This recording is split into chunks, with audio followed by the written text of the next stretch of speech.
சூழலை உருவாக்குவதற்காக முடிவெடுப்பது என்று வரும்போது காட்சி பல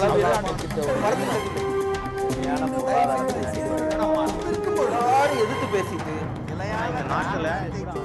இல்லைங்க, அதுக்கு ஒரு பதில் சொல்றேன். ஒரு செடி வைக்கும்போது இந்த செடி இப்போ இவ்வளோ வரும், இவ்வளோ நமக்கு லாபம் கொடுக்கும், இது உதவும் சொல்லலாம். தென்னை மரம் வச்சோம்னா அது எவ்வளோ வரும், எத்தனை வருஷத்தில் வரும், என்ன மகசூல் என்ன கிடைக்கும்னு சொல்லுவோம். ஒரு புள்ள பிறந்தா இது கலெக்டராக வரும், கவர்னராக வரும், மந்திரியாக வரும் சொல்ல முடியுமா? அரசியல் அப்படித்தான். அது முதல் மனதில் பதிவு வச்சுக்கணும். நீங்க மிருகத்துக்கும் செடி கொடிக்கும் மனிதனுக்கு கொண்டு போய் பண்ணக்கூடாது. முடியாது. நீங்க என்ன இருந்தாலும் இதுதான் அவர் வருவார் அப்படின்னு சொல்ல முடியாது. அது வளர்ப்பு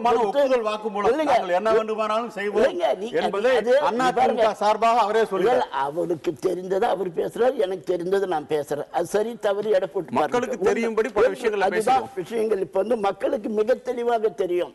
யார் ஆட்சி செய்ய வல்லவர்கள், நல்லவர்கள், எப்படி தகுதியானவர்கள், இவர்களை எங்கே வைக்க வேண்டும், எப்படி வைக்க தெரியும்.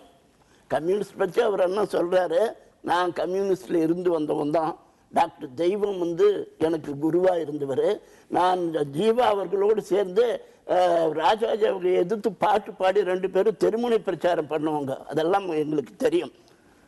சுதந்திரம் அடைந்த பிறகு முதலாக காங்கிரஸை எதிர்த்து எதிர்கட்சியாக இருந்ததே கம்யூனிஸ்ட் தான். ஆனால் இன்றைய தினம் அந்த நிலையில் அது இல்லை. ஏனென்றால் கொள்கை காரணம், இந்த நாட்டுடைய கொள்கை. ஒண்ணு அது போகட்டும். ரெண்டாவது சில மாதம் வரையிலும் சில வாரங்களுக்கு முன்னாடி வரையிலும் நீங்க கூட்டணி பேச்சுவார்த்தை இருப்புங்க. நேற்று இருந்தோன்றது நாளைக்கு கூட இருப்போம். அது ஒன்றும் பெரிய குற்றம் இல்லை. தேவை எப்படி இருக்குதோ அது மாதிரி பயன்படுத்திப்போம். அது வேறு விஷயம். அது ஒரு பெரிய பெரிய பெரிய பெரிய அது ஒரு பெரிய இது கொள்கை குழப்பம் இல்லைங்க. ஒன்றும் பெரிய கொள்கை குழப்பம் இல்லை.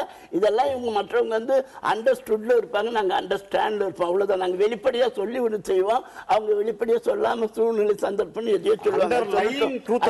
அது பார்ப்போம், அது என்னன்னு பார்ப்போம். நம்பர் 1. அப்புறம் இன்னொன்னு இங்க தம்பி பேசும்போது சொன்னார், நாங்கள் கொள்கை இப்படி இருக்கிறோம், இப்படி சேர்ந்து இருப்போம், இத்தனை வருஷமா இருப்போம், இதில் இவ்வளோலாம் கொண்டு வந்துன்னு சொல்லிட்டு என்னென்ன திட்டங்களை கொண்டு வந்து அது நாட்டுக்கு பயன்பட்டுச்சு, அது நாட்டுக்கா வீட்டுக்கா எதுக்கு பயன்பட்டுச்சுன்னு சொன்னால் அதுக்கு நான் விளக்கம் தரேன். அது ஒரு பக்கம் இருக்கட்டும்.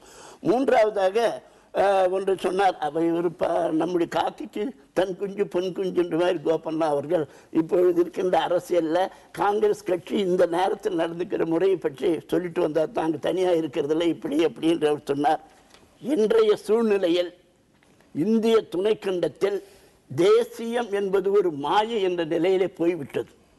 தேசியம் என்பது ஒரு காணநீர் என்ற நிலையில் போய்விட்டது. தேசிய சக்தி சொல்றாங்களே அந்த மாதிரின்றதே ஒரு சரியா அமைப்பு இல்லாமல் போய்விட்டது என்பதுதான் தெரிந்த உண்மை. அதற்கென்று தனி ஒரு இதில் மாநில கட்சிகளுக்கு தனி அதற்கு சக்தி இருக்கிறது. தேசியம் என்பது சும்மா அது ஒரு பிடிச்சி வைக்க அவ்வளவுதான் சொல்றதானே தவிர அதுக்கு உண்டான எந்த விதமான இது காங்கிரஸ் சொல்றீங்க. ஆனா பாரதிய மாநில கட்சியான மதிமுக போன்ற கட்சிகள் அதனுடைய தலைவர் வைகோல்லாம் பிஜேபி அவர்கள் தங்களுடைய சொந்த பலத்திலேயே 270 சீட்டுக்கு மேல வருவாங்கன்னு சொல்றாங்களே. தேசிய கட்சிகள் இன்னமும் வலுவா இருக்குன்னு மாநில கட்சிகள் நம்புற நிலைமை தானே இருக்கு. நான் என்ன சொல்றேன்னா, விளம்பரத்தாலே உயர்ந்தவன் வாழ்க்கை நிரந்தரமாகாது. முதலில் ஒரு மனதை ஒரு வார்த்தை, விளம்பரத்தாலே உயர்ந்தவன் வாழ்க்கை நிரந்தரமாகாது. தேர்தல் முடிந்த பிறகு வெளிச்சத்திற்கு வரும். எந்த கட்சிக்கு எந்த மக்களிடத்தில் என்ன செல்வாக்கு, எவ்வளவு பிடிப்பு, எவ்வளவு அடிப்படை இருக்கிறது, அதனுடைய அஸ்திவாரம் என்ன என்பதெல்லாம் தேர்தலுக்கு பிறகு தெரியும். இப்பொழுது நாம் வீணாக நாம் ஏமாற்றிக் கொள்ள வேண்டிய ஒரு கேள்வி. தேர்தலுக்கு பிறகு பாஜகவோடு சேர மாட்டோம், நரேந்திர மோடி பிரதமர் ஆக்குவதை தடுப்போம் என்று அதிமுக சொல்லுமா? அதிமுக பிரதமராக இருக்கிறது நரேந்திர மோடியை எங்களை ஆதரியுங்கள் என்று கேட்போம்.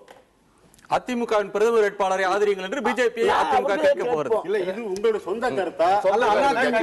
பொதுக்குழு எடுத்த முடிவா? பொதுக்குழு எல்லாமே முடிவு எடுத்து இது பண்றது. எங்க பொதுக்குழுல ஒரு முடிவு நாங்க எங்க கட்சி தலைமை கொடுத்துடுவோம். அதுக்கப்புறம் எப்படி நரேந்திர மோடி ஆதரிக்க மாட்டீங்க அப்படியே நாங்க சொல்லணும். என்ன அவசியம் வந்துச்சு? என்ன அவசியம் வந்துச்சுங்க? இதுக்கு என்ன அவசியம் அது சொல்லுங்க. எப்படியாவது நாங்க அவங்கவுங்க இஷ்டப்பட்டாதாங்க கல்யாணம். இஷ்டப்படலன்னா சொந்தமா அத்தை மகளா மாமகளா இருந்தா கூட பண்ணிக்க முடியாது. விருப்ப இருப்பு. ஆகையினால எந்த சொந்த இதுவெல்லாம் வந்து ஒன்று போட்டு ஒன்று வாங்கி அதை ஈர பேனாக்கி பேனை பெருமாளாக்கி பெருமாளை பெத்த பெருமாள் ஆக்கக்கூடிய கதை. இதையெல்லாம் நாங்கள் பார்ப்போம். இதை சந்திப்போம். இன்று இருக்கின்ற நிலையில் தேசிய கட்சிகள் ஆட்சி செய்வதற்குரிய தகுதியற்ற நிலையில் குறைந்து வருகிறது. மாநில கட்சிகள் ஆட்சியை பிடிக்கும், அதில் உறுதியாக இருக்கிறோம். 39 நாடாளுமன்ற உறுப்பினர்கள் போட்டியிடுகிற ஒரு கட்சி இந்தியாவை ஆள எப்படி முடியும்? எப்படி சாத்தியம்? அதுல கோபண்ணாவுக்கு ஒரு திருத்தத்தை நான் சொல்ல விரும்புறேன். அவரு கனவு நிறைவேறதா இல்லைங்கிற பகல் கனவா தான் போக போகுது. ஆனா மாநில கட்சிகள் தான் மாற்று கட்சிகளாக அமைய போகின்றன. மாற்று அணி இந்தியா முழுக்க பாத்தீங்கன்னா ஒரு சில மாநிலங்கள்ல காங்கிரஸ் வலிமையாக இருக்கிறது, ஆளுங்கட்சியாகவே இருக்கிறது. சில மாநிலங்கள்ல பிஜேபி வலிமையாக இருக்கிறது, ஆளுங்கட்சியாக இருக்கிறது.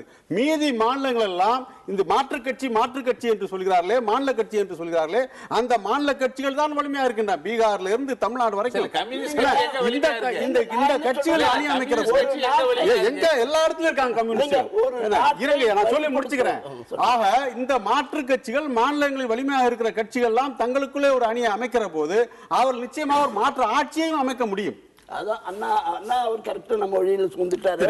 இப்ப எதிர்காலத்தில் இருக்கக்கூடிய சூழ்நிலை, மாநில கட்சிகள் வலிவுடன் வருகின்ற பொழுது மத்தியில் கூட்டணி அமைத்து ஆட்சி அமைத்திற்கு வாய்ப்பு இருக்கிறது. தேசிய சக்திகள் என்று சொல்லக்கூடிய காங்கிரஸ், பாஜக என்பது ஆட்சி அமைக்கக்கூடிய சூழ்நிலை இன்று இல்லை. ஆகவே அந்த அடிப்படையில் நாங்கள் எல்லோரோடையும் பேசிக்கொண்டிருக்க 12 முதல்வர்கள், 12 மாநில முதல்வர்கள், 6 முக்கிய தலைவர்கள், சங்மா முதல் இங்கே சந்திரபாபு நாயுடு வரை இருந்து கொண்டிருக்கிறார்கள். இது பாரதிய ஜனதா கூட்டணியில் இருக்கிற சந்திரபாபு நாயுடு உங்களோடு பேசிக் கொண்டிருக்கிறார். பல்வேறு வகையில் எங்களோடு பலர் உறவு வைத்திருக்கிறார்கள். எதிர்காலத்தில் நல்ல ஆட்சி, கூட்டணி ஆட்சி, இந்தியாவை நல்ல முறையிலே வழிநடத்தி செல்லக்கூடிய கொள்கை உள்ள ஒரு ஆட்சி வரும். இது பேசும்போது கூட்டணியில் ஒரு கொள்கை, வெளியே வந்து மாநிலத்தில் ஒரு கொள்கை எல்லாம் பேசிட்டு இருக்கிற ஆட்சி வராது. இல்ல காங்கிரஸ் அல்லாத காங்கிரஸ் அல்லாத ஒரு மாற்று அரசு மத்தியில் அமைந்திருக்கிறது. மொரார்ஜி தேசாய் 2.5 வருஷம், பிபி சிங் 2 வருஷம், அப்புறம் யுனைடெட் ஃப்ரண்ட் ஐக்கிய முன்னணி 2 வருஷம், அதே போல பாஜக தான் 6 வருஷம். மீதி 55 வருடங்கள் காங்கிரஸ் கட்சி தான் ஆட்சி செய்திருக்கு. இந்தியாவை ஆளுவதற்கு தகுதியுள்ள இயக்கமாக காங்கிரஸ் கட்சி இன்னைக்கு எங்க ஆட்சி தான் நடக்குது. 10 வருஷமா இருக்குது. நாளைக்கு நாங்க தான் வர போறோம்.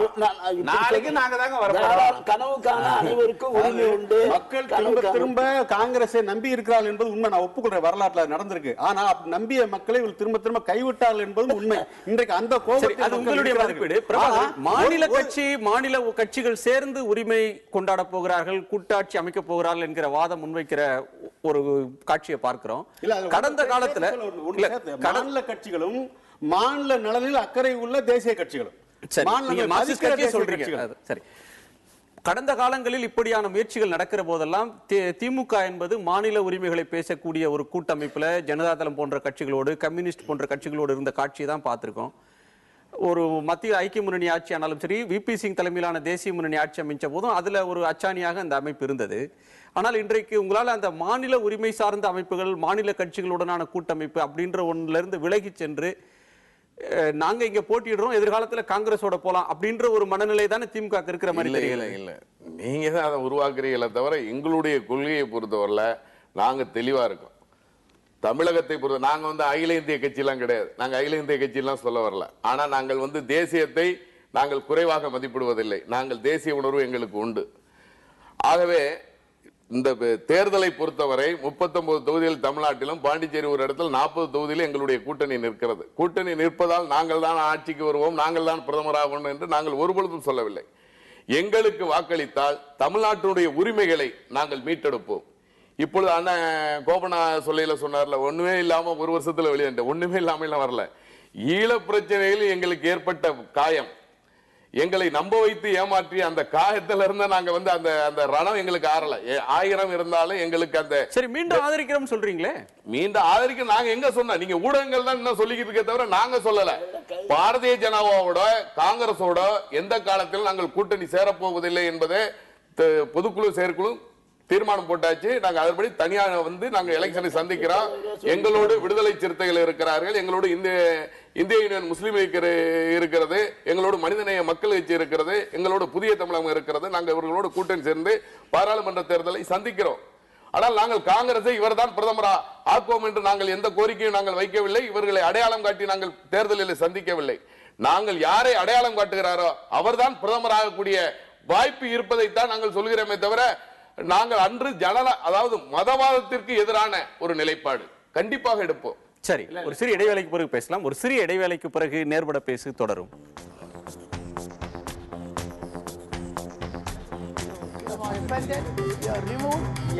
சூழலை உருவாக்குவதற்காக விவாதம் முடிவெடுப்பது என்று வரும்போது ஆட்சி பல